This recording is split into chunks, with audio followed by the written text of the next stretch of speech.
주시고요.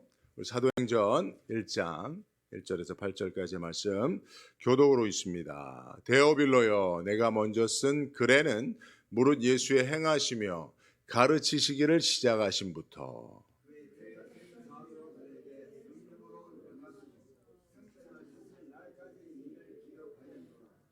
해 받으신 후에 또한 저희에게 확실한 많은 증거로 친히 사심을 나타내사 40일 동안 저희에게 보이시며 하나님 나라의 일을 말씀하시니라.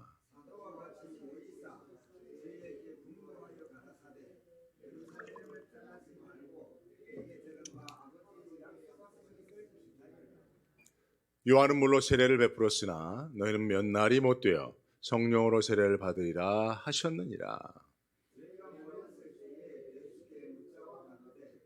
주께서 이스라엘 나라를 회복하시니 되니까. 가라사대 때와 기하는 아버지께서 자기의 권한에 두셨으니 너희의 알 바 아니요 오직 성령이 너희에게 임하시면 너희가 권능을 받고 예루살렘 온 유대와 사마리아와 땅 끝까지 이르러 내 증인이 되리라 하시니라. 아멘. 할렐루야. 예, 편안한 마음으로 오늘 말씀을 들으실 때에 부활의 증인이라고 하는 제목으로 말씀 전하도록 하겠습니다. 부활절에 전하는 말씀이 있지만 제가 다음 주에는 성찬을 집례하고 또 강사 목사님께서 말씀을 전하셔서 오늘 제가 부활에 대한 말씀, 사실 이 말씀은 한 달 정도 전부터 성령님께서 계속 마음에 감동을 주셔서 설교하도록 하셨는데 오늘 여러분들 앞에 비로소 들고 섰습니다. 예, 말씀에 큰 깨달음이 있고 삶을 통해서 말씀이 잘 실천될 수 있었으면 좋겠습니다. 아멘이죠? 예. 얼마 전에 제가 사진 하나를 보다가 갑자기 마음이 울컥해서 한참 눈물을 흘린 적이 있습니다. 무슨 사진이냐면 제 사진이에요. 제가 밥 먹고 있는 사진을 제 아내가 찍었는데 그 사진을 저희 아이가 이렇게 저희 가족 단톡에 올린 걸 보고 제가 눈물이 왈칵 쏟아졌어요. 왜 그런지 아세요? 제 아버지 모습이더라고요. 네. 제가 거기서 제 사진이 아니라 제 아버님이 자꾸 하신 아버님을 찍어놓은 것처럼 제가 순간 착각 아닌 착각을 해서 아버님 생각하며 많이 눈물이 나더라고요. 그러면서 다시 다짐을 했습니다. 저희 아버님이 사실은 경찰 공무원으로 또 거친 분들과 많이 생활하시고 또 산동네 이렇게 좀 우범지역 이런 지역을 특별히 맡아서 오랫동안 그렇게 사역이죠. 경찰 공무원으로 사역을 하시다 보니까 성격이 많이 좀 거칠어진 부분들이 있습니다. 힘들고 어려울 때는 또 약주도 많이 드시고 그래서 가족들 힘들게 한 적이 많았습니다. 그래서 저는 사실은 아들이 혼자거든요. 제가 외아들인데 그래서 제가 좀 아버님에 대해서 저항도 많이 하고 그렇게 다투기도 하고 했습니다. 근데 저희 아버님은 저를 끝까지 사랑해 주셨던 것이 생각이 나더라고요. 만약에 우리 아이들이 제가 제 아버님한테 했던 행동을 했으면 저는 안 봤을 거거든요. 근데 돌아보니까 아버님은 저보다 더 훌륭한 아버지셨다라고 하는 것을 그 사진을 보면서 제가 문득 깨닫게 된 거예요. 그래서 참 많이 좀 애통한 마음이 들었는데요. 어쨌든 아버님의 저에게 보여주셨던 그 사랑을 유지로 잘 받들어서 제가 저희 자녀들 또 아버님이 주셨던 사랑 나눠서 주며 살면 천국에 계신 하나님 아버님께서 좀 기뻐하시리라 그런 생각을 했습니다.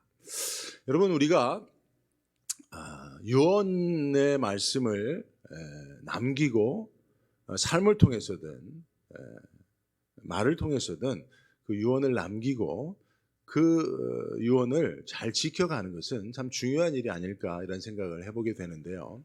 여러분, 예수님께서 성경에 보면 유언적 명령을 하신 부분들이 몇 군데 나와요. 그럼 기억하신 부분들이 있습니까?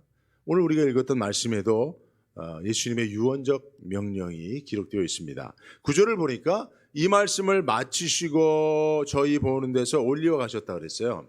예수님께서 이 말씀을 마치고 올리어 가셨으니 이 말씀은 예수님의 마지막 유언의 말씀 아니겠습니까? 그 말씀이 바로 8절이에요. 오직 성령이 너에게 임하시면 너희가 권능을 받고 예루살렘과 온 유대와 사마리아 땅끝까지 이르러 내 증인이 되리라 말씀이죠. 이게 예수님의 마지막 유언의 말씀이고 명령의 말씀인 것이죠. 그래서 여러분, 우리가 예수님의 말씀을 다 지켜내지 못해도 유언적 명령은 우리가 꼭 지켜야 하지 않겠습니까? 그래서 예수님의 마지막 유언이 뭐예요? 내 증인이 되라. 그래서 우리는 예수님의 증인으로 사는 것이 예수님의 유언을 지키며 사는 그런 삶인 줄로 믿습니다. 자, 그러면 예수님의 증인이 된다는 게 뭘까요? 그것은 요한복음 20장 31절에 보면 예수가 하나님의 아들 그리스도이십니다라고 증언하는 거예요. 예수가 누구라고요? 하나님의 아들 그리스도. 예수라고 하는 역사적 예수, 나사렛에서 자라나신 목수 요셉의 아들 예수, 그가 누구라고요? 하나님의 아들 그리스도. 하나님께서 구원자로 이 땅에 보내주시겠다고 약속하신 그리스도 메시아, 구원자가 누구라고요? 예수라고요. 역사 가운데 내가 구원자입니다, 내가 그리스도입니다, 내가 메시아입니다 라고 지금도 주장하는 사람들이 많습니다만은, 그러나 하나님께서 보내시겠다고 약속하신 인류를 구원한 유일한 구원자는 바로 예수이심을 증거하는 것, 그것이 예수의 증인된 삶인 줄로 믿습니다. 자, 그러면 어떻게 예수가 하나님의 아들 그리스도이심을 알 수 있을까요? 많은 사람들이 그런 주장을 지금도 하고 있잖아요. 그것은 바로 예수님께서 부활하심으로 예수가 그리스도 되심을 증거한 줄로 믿습니다.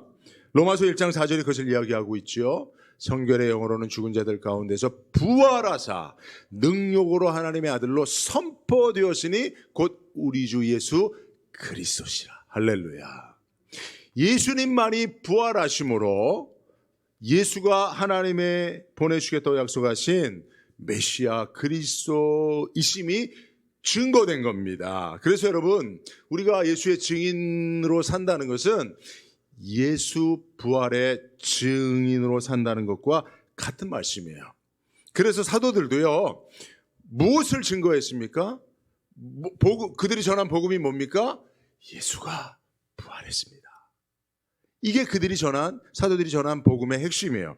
고린도전서 15장 15절에 우리가 하나님이 그리스도를 다시 살리셨다고 증언했다. 우리는 예수 부활의 증인이다라고 그렇게 고백하고 있는 것입니다. 자, 그렇다면 우리 모두가 부활의 증인이 되어야 되는, 예수 부활의 증인이 되어야 되는데, 부활의 증인된 삶을 살기 위해서는 무엇이 필요합니까?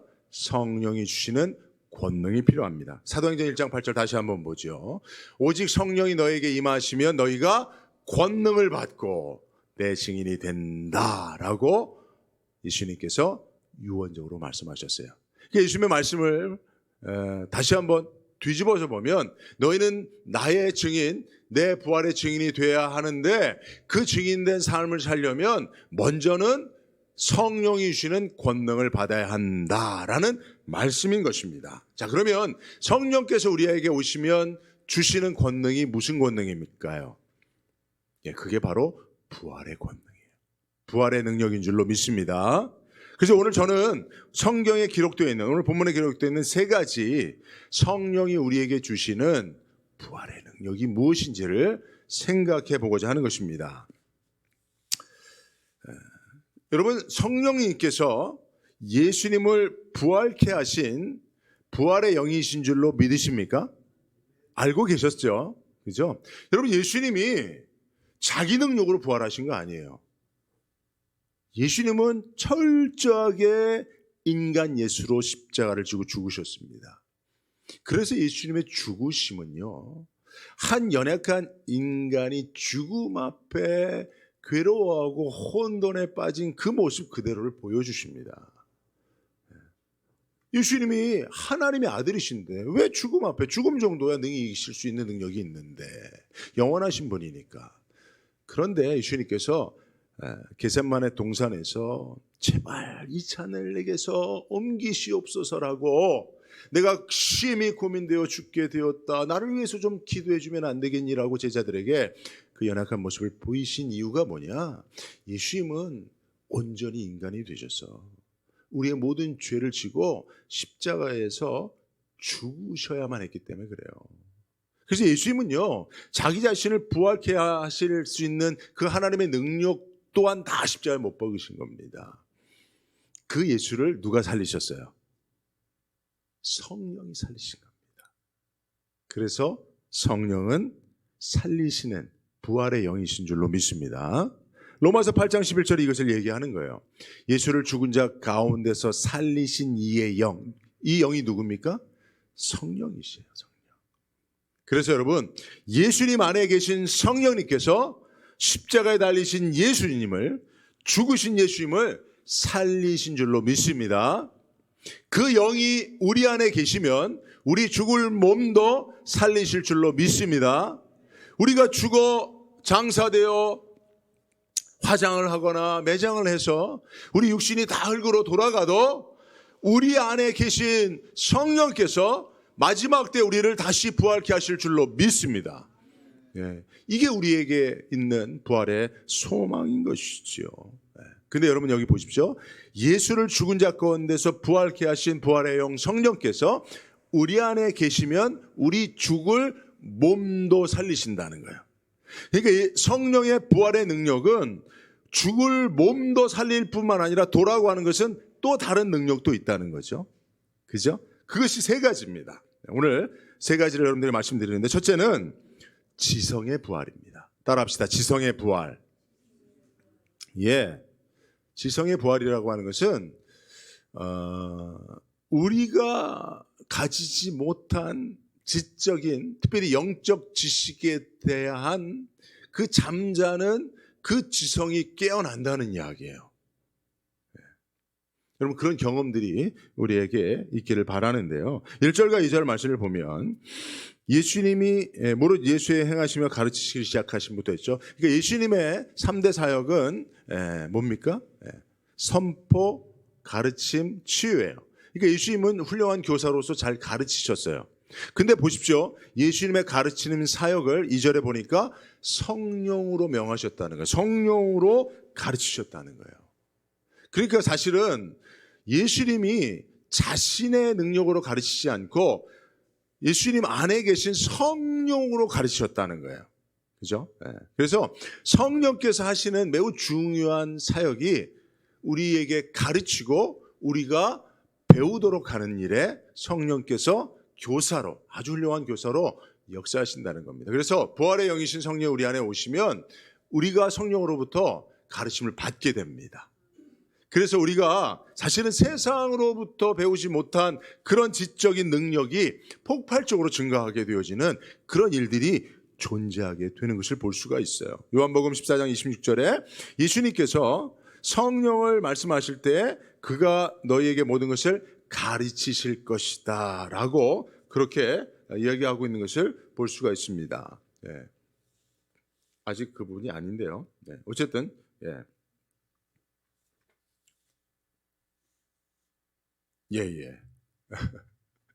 맞죠? 저 말씀입니다.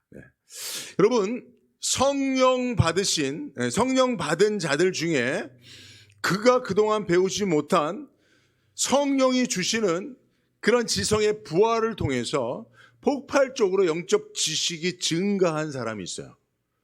그 대표적인 사람이 누구죠? 누굽니까? 배시성을 가진 드로라고. 혹시 아세요, 여러분? 베드로입니다. 베드로가요, 성령 받은 이후에 엄청난 영적 지식의 폭발이 일어났습니다. 제가 왜 이걸 폭발적인 이란 표현을 사용하냐면요, 사도행전 2장 41절을 보니까 그 말을 받은 사람들은, 그 말이 누구냐면 베드로가 전한 말씀이거든요. 연설이에요. 베드로가 1장 연설을 했습니다. 우리는 이제 설교라고 그걸 이해하죠. 근데 그 말을 들은 사람들이 그 말을 듣고 세례를 받았는데 몇 명이나요? 3,000명이나. 그러니까 베드로가 한번 설교하니까 3,000명이 회개하고 돌아오는 거예요.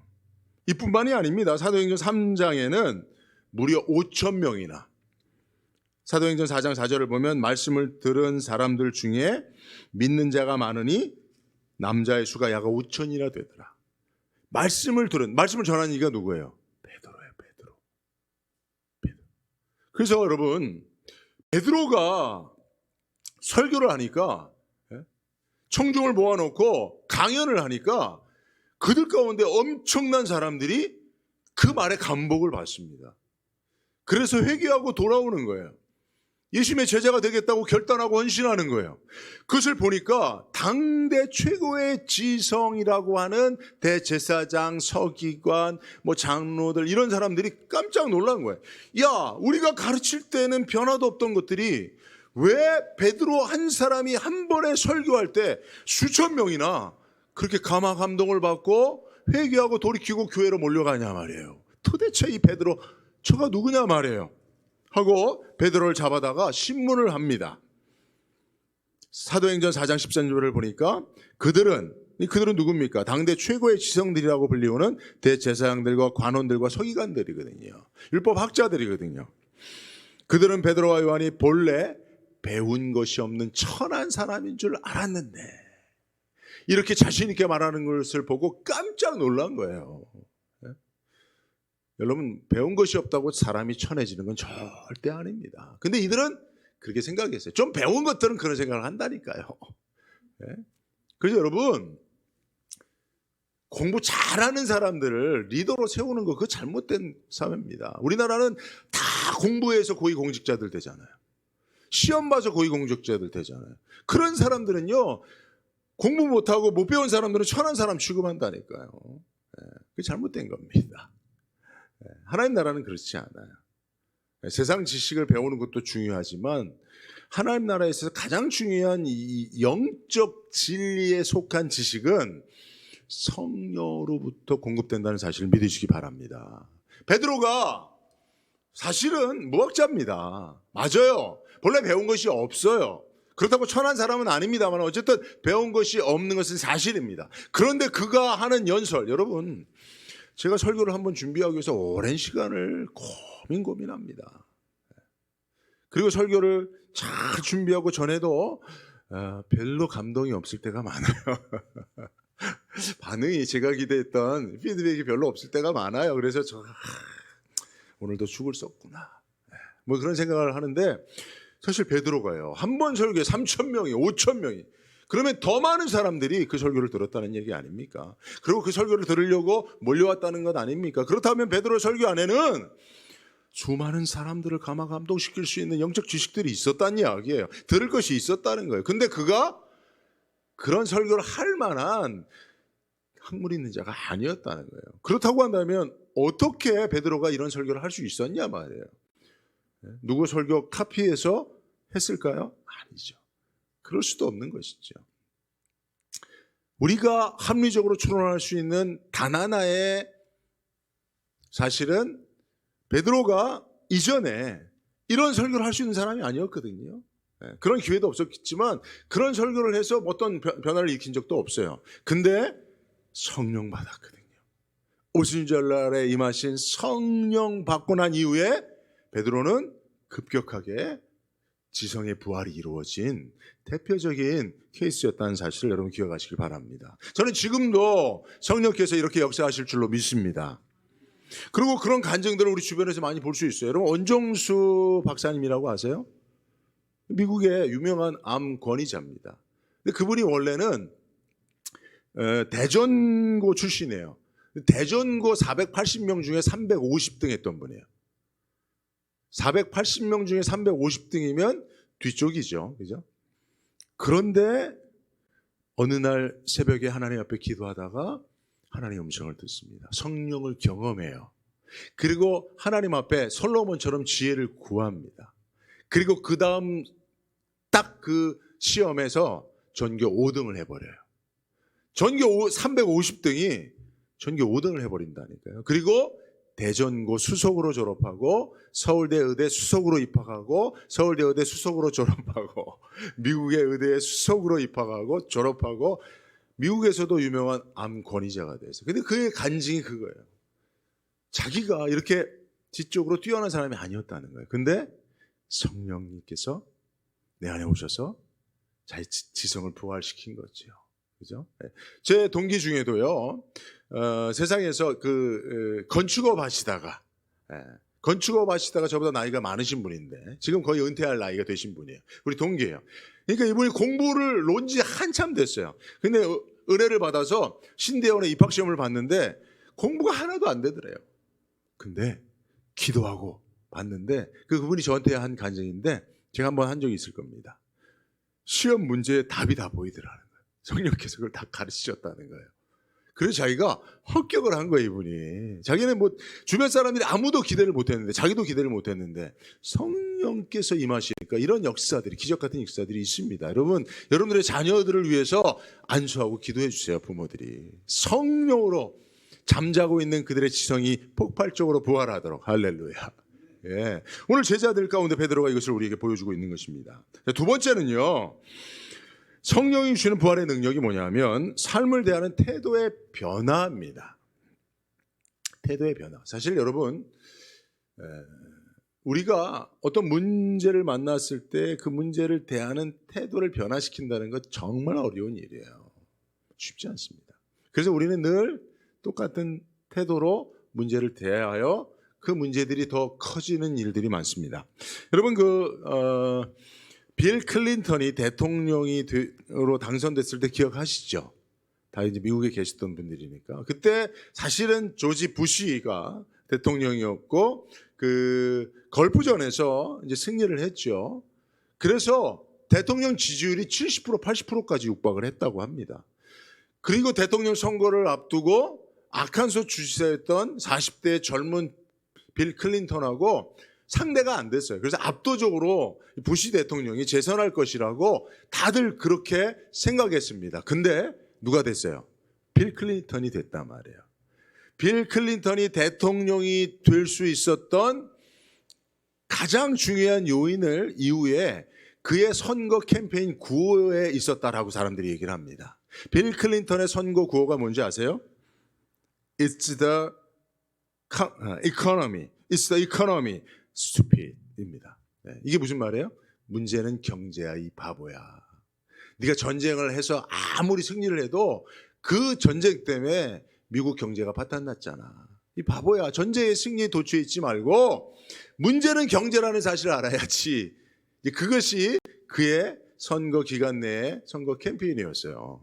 그래서 선거에서 압도적으로 빌 클린턴이 승리했다는 이야기가 있습니다. 그래서 그 이후에 패러디한 이야기들이 많았습니다. It's the economy stupid 해서 문제는 바보야, 문제는 뭐야 이런 이야기들이 많이 있었는데 그 중에서 가장 많은 사람들에게 회자됐던 그런 패러디가 뭐냐면 문제는 태도야, 이 바보야 라고 하는 이야기입니다. It's the attitude, stupid. 사실 맞습니다, 여러분. 여러분, 우리 삶에 있는 문제는 문제가 심각해서 문제인 게 아니에요. 뭐가 문제입니까? 문제를 대하는 태도가 문제이기 때문에 문제가 되는 것인 줄로 믿습니다. 문제가 너무 많이 들어가니까 문제가 심각해지죠. 그죠? 여러분, 사실은요, 문제를 대하는 우리의 태도가 올바르다면, 지혜롭다면 문제는 더 이상 문제가 아닐 수 있습니다. 근데 작은 문제도 그것을 대하는 우리의 태도가 잘못되어 있으면 사실은 그 문제는 더 심각해지는 경우들이 많습니다. 자, 오늘 본문의 말씀을 보면 제자들이 문제를 대하는 태도에 문제가 있었던 것이 드러납니다. 6절과 7절 말씀을 보니까 저희가 모였을 때, 제자들이 모였을 때죠. 예수님에게 질문을 합니다. 무슨 질문을 합니까? 주께서 이스라엘 나라를 회복하심이 이때니까 라고 이야기해요. 그러니까 제자들에게 있어서 관심은 뭡니까? 이스라엘 나라가 언제 회복될 것이냐라고 하는 것이죠. 왜냐하면 로마의 압제 가운데 피지배를 받고 있으니 고통스러운 거예요. 그래서 나라가 회복되기를 바라고 있었어요. 근데 예수님께서 그것을 해 주실 거라고 기대했어요. 그래서 예수님에게 묻는 거예요. 예수님이 자기들을 떠날 것 같은 분위기로 계속 말씀하시니까 안 되겠다. 예수님께서 이스라엘 나라를 회복하시고 떠나시더라도 떠나야지 하고 예수님에게 묻는 거예요. 근데 예수님의 대답이 가관입니다. 예수님이 뭐라고 대답하세요? 때와 기한은 아버지께서 자기 권한에 두셨으니 너희 알 바 아니요. 여러분 요새 젊은이들이 자주 쓰는 말이 알바야 라는 거예요. 알바야? 이런 말을 많이 씁니다. 그게 뭐예요? 너희들이 신경 쓸 일이 아니야 라는 거예요.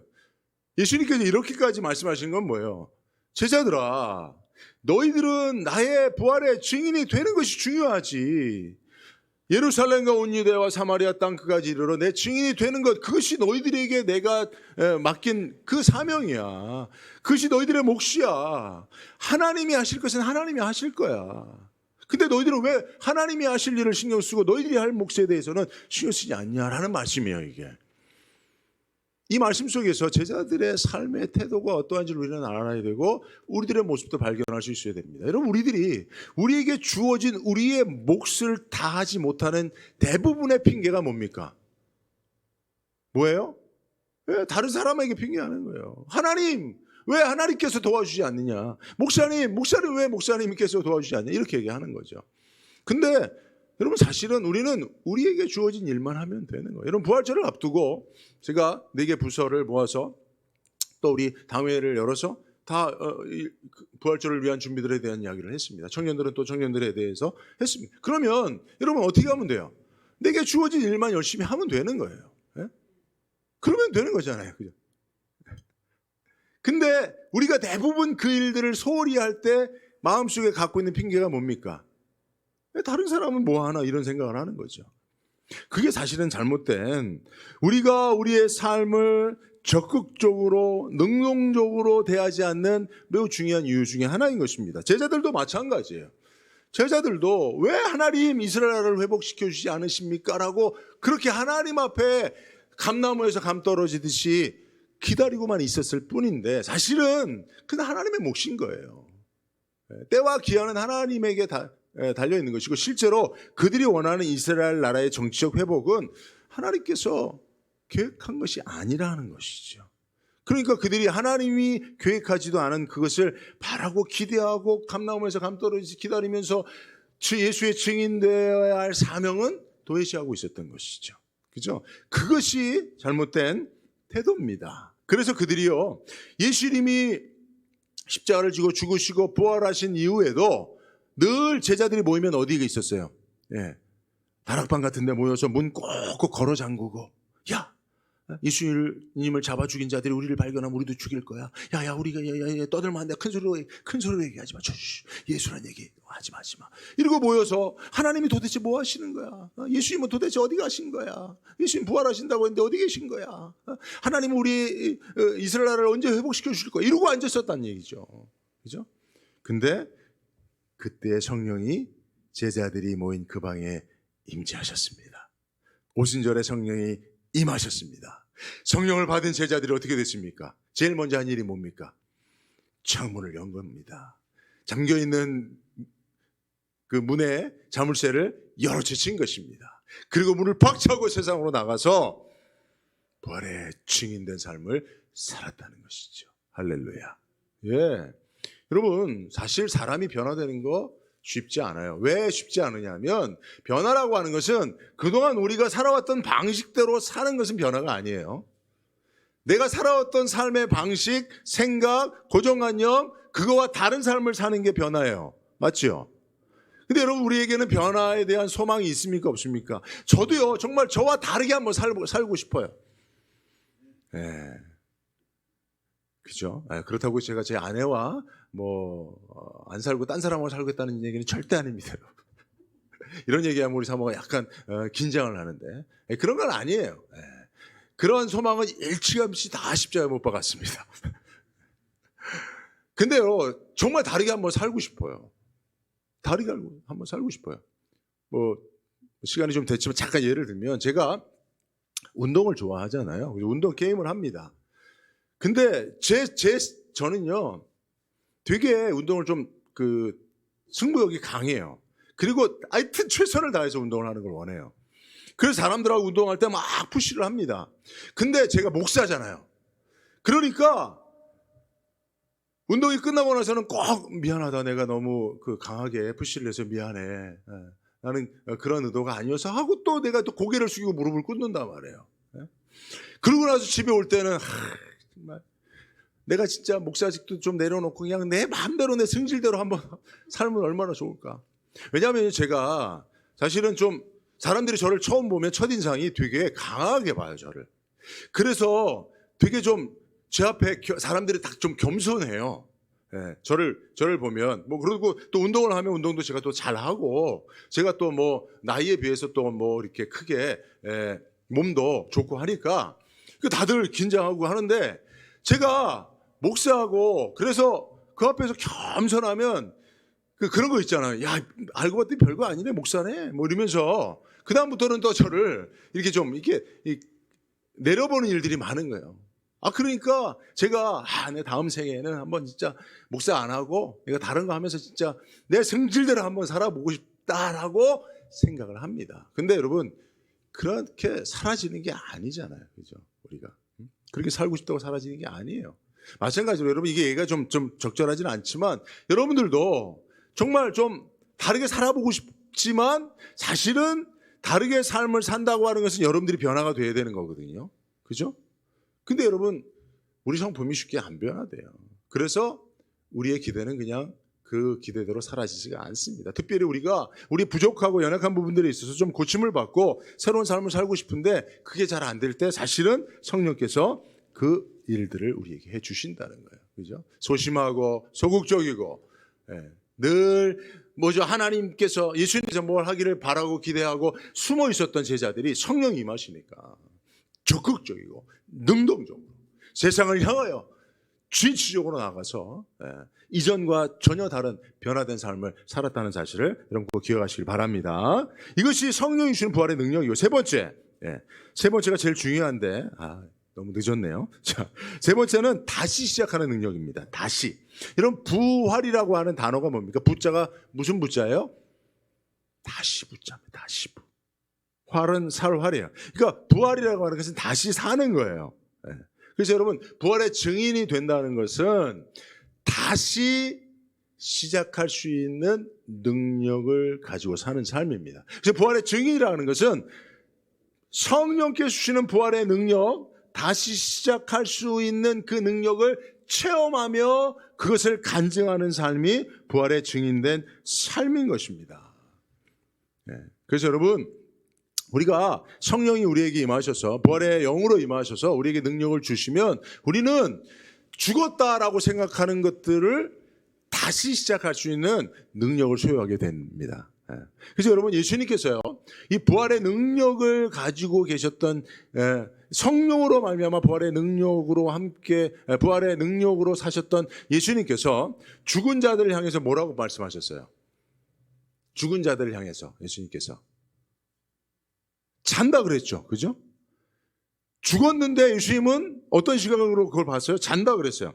여러분, 마태복음 9장 24절을 보면 이르시되 물러가라, 이 소녀가 죽은 것이 아니라 잔다라고 말씀하셨어요. 여러분, 사실은 소녀가 죽었어요, 안 죽었어요?